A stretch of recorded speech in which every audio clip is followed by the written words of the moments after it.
बिस्मिल्लाहिर्रहमानिर्रहीम। Madani high school के वो तलबा जो पिछले सेशन में यानी 2019 और 20 में 7वीं जमात में थे, अब वो अगले सेशन यानी 2020 और 21 में 8वीं जमात में पहुंच चुके हैं। अल्लाह का हज़ार शुक्र अदा करना चाहिए उन बच्चों और बच्चियों को जिनको 8वीं जमात में प्रमोट कर दिया गया। उनको कोई एग्ज़ाम, कोई टेस्ट, कोई मेहनत नहीं करनी पड़ी। अल्लाह पाक ने उनके साथ मदद की। अगरचे वो अभी लॉकडाउन में हैं, घर पे बैठे हैं, कहीं बाहर नहीं निकल सकते, तो बच्चों ये मामला, ये सूरत हाल तो पूरी दुनिया में, लोग अपने घरों में बंद हैं। अल्लाह पाक ने इस आज़माइश की घड़ी में जितने भी लोग हैं, जितने भी इंसान हैं, वो सब अपने घरों में बंद हैं, अपने कामकाज को बंद किए हुए हैं, और आप भी अपने घर में बंद हो। यही वजह है कि आप 7वीं से 8वीं में जा चुके हो, तो हम ये चाहते हैं हम असातिज़ा के घर बैठे ही आपको रहनुमाई मिल जाए मुख्तलिफ़ मज़ामीन में, मुख्तलिफ़ सब्जेक्ट में। आज मैं ये पहला वीडियो तैयार कर रहा हूँ आपके लिए, 8वीं जमात के लिए, कि इससे पहले तो पहली क्लास से लेकर 7वीं तक आप मराठी के साथ जो है वो हिंदी मज़मून पढ़ते थे, हिंदी सब्जेक्ट। अब ये है कि आपको 8वीं, 9वीं, 10वीं में मराठी के साथ जो है वो अरबी मज़मून पढ़ना है, हिंदी मज़मून नहीं पढ़ना है। यानी 50 नंबर मराठी का रहेगा और 50 नंबर अरबी का रहेगा 8वीं जमात में। तो आपके निसाब में, आपकी क्लास में जो अरबी की किताब है वो आपके पास है नहीं, न ऑनलाइन दस्तयाब है और न मार्केट में भी मिल रही है क्योंकि लॉकडाउन है। तो ये किताब आपको फ़िल वक्त तो नहीं मिल रही है। अगर आपके आसपास जो पिछले साल जो 8वीं जमात में जो बच्चे थे, अगर उनके ज़रिए आपको ये किताब मिल जाए तो बहुत खुशी की बात है। अगर मुमकिन हो सके तो उनसे आप हासिल कर लो। किताब का नाम है बिदायतुल अरबिया। इस किताब को आप गौर से देख लीजिए। इस किताब का नाम है बिदायतुल अरबिया। आपको बता दूं कि ये किताब आपके निसाब में है और इसमें 3 हिस्से हैं। पहला हिस्सा है असबाक का, क़िस्मुन नस्र, और दूसरा हिस्सा है नज़म का, क़िस्मुश शअर। तीसरा हिस्सा है क़वाइद का, क़िस्मुल क़वाइद। तो आपको ये तीनों हिस्से को पढ़ना है फ़र्स्ट सेमेस्टर में भी और सेकंड सेमेस्टर में। आधा हिस्सा आपको फ़र्स्ट सेमेस्टर में पढ़ना है और आधा हिस्सा आपको सेकंड सेमेस्टर में पढ़ना है।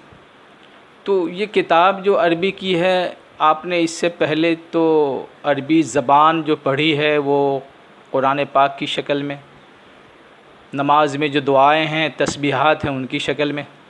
तो अब तक जो आपने अरबी ज़बान पढ़ी है, आयतें, सूरतें, दुआएं, तस्बीहात, तो उसका मतलब और मफ़हूम आपको मालूम नहीं है, आप नहीं जानते, क्योंकि आप ज़बान सिर्फ पढ़ना जानते हो। आप अल्फाज मानने के साथ उसका मफ़हूम और मतलब उससे आप वाकिफ़ नहीं हो। अब जो आप अरबी ज़बान पढ़ोगे तो आप ग्रामर पढ़ोगे, आप अल्फाज मानने के साथ आप जुमले पढ़ोगे, ग्रामर पढ़ोगे, तो उसकी मदद से आप अरबी ज़बान को समझ सकोगे, सूरतों को समझ सकोगे, आयतों को समझ सकोगे, आप तस्बीहात को समझ सकोगे, नमाज में जो दुआएं पढ़ी जाती हैं उसको आप समझ सकोगे। आप शर्ती है कि आप मेहनत करो, उसकी तरफ तवज्जो दो, तो कोई भी चीज़ आज दुनिया में नामुमकिन नहीं है। आप अरबी ज़बान व अदब भी पढ़ लोगे, समझ लोगे, बोल लोगे, ये सारी चीज़ें हैं। तो सबसे पहले तो मैं आपको ये बता दूं कि अरबी ज़बान या किसी भी ज़बान को, मादरी ज़बान के अलावा या मादरी ज़बान भी, उसको सीखने के लिए उसके हुरूफ़ तहज्जी होते हैं, अल्फ़ाबेट होते हैं। तो अरबी के भी हुरूफ़ तहज्जी हैं और इसको आप पढ़ चुके हो, ऐसा नहीं है कि आप उससे नावाकिफ़। सिर्फ ये है कि मैं रिवीज़न यानी इयादा कर रहा हूँ आपके लिए। अलिफ से लेकर अरबी के जो हुरूफ़ तहज्जी है वो 28, और ग्रामर का पहला चैप्टर भी वही है, हुरूफ़ुल हिजा के नाम से। ग्रामर का जो पहला चैप्टर है वो है हुरूफ़ुल हिजा, ये हुरूफ़ुल हिजा।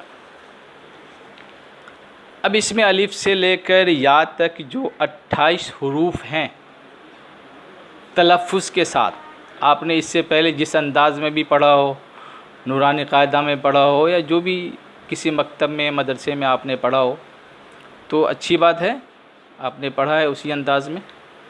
सिर्फ मैं उसका यादा कर देता हूँ मैं।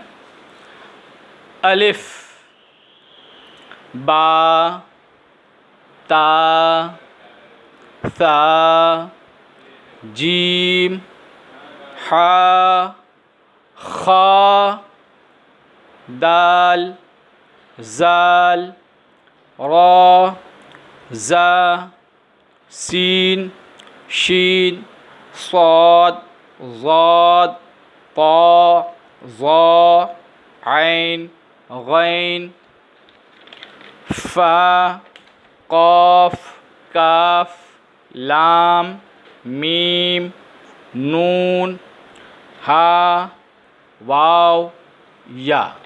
ये अलिफ से लेकर या तक जो 28 हुरूफ, उनका मैंने आपके सामने तलफ़्फ़ुज़ किया है।